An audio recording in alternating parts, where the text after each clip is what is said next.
One of the most famous series of studies on conformity and obedience are what are known as the Milgram experiments.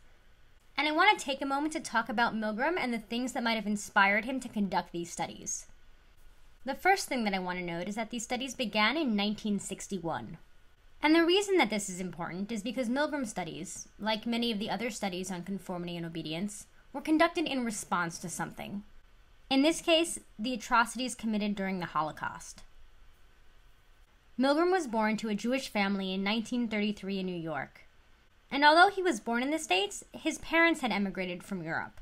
And this is something that he was very aware of. In fact, in one letter that he wrote to a friend, he wrote, "I should have been born into a German-speaking Jewish community of Prague and died in a gas chamber some 20 years later. How I came to be born in a Bronx hospital, I'll never quite understand." So even though he and his immediate family weren't in Europe during World War II, it's clear that he was still deeply affected by it. Another thing that seemed to have a big influence on Milgram were the trials of Nazi leaders after the end of World War II. In particular, the trial of Nazi leader Adolf Eichmann seems to have been particularly influential. Unlike other Nazi officers who had been tried in the Nuremberg trials immediately after World War II, Eichmann managed to escape to South America, where he remained until he was captured by Nazi hunters in 1960. And really pay attention to this date, because Eichmann was captured and brought to trial and sentenced to death immediately before Milgram began his studies. But it's not just the timing of this trial that made it significant to Milgram, it was Eichmann himself.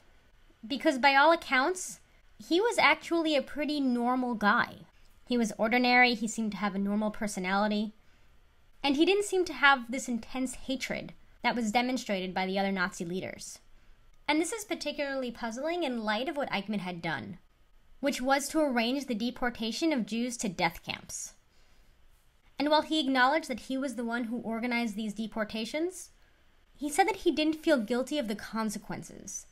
And years later, years after the Milgram experiments, Simon Wiesenthal, who was the Nazi hunter who captured Eichmann, stated that the world now understands the concept of desk murderer.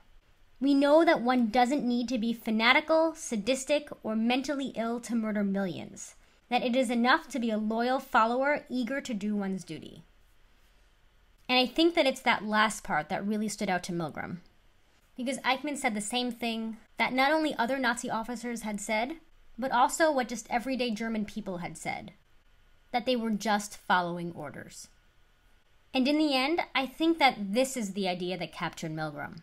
The idea that everyday people, when put into certain situations, could commit horrendous acts against other human beings.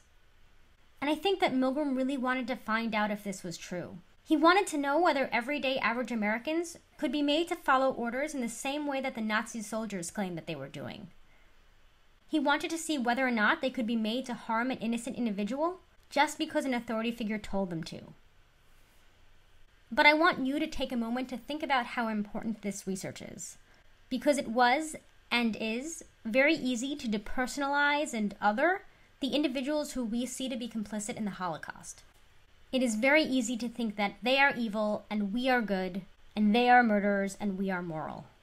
And as Milgram found out, as we all found out, it really isn't that simple. And so with that in mind, let's talk about his studies, the results of these studies, why they are so controversial, and the impact that they might have on us today.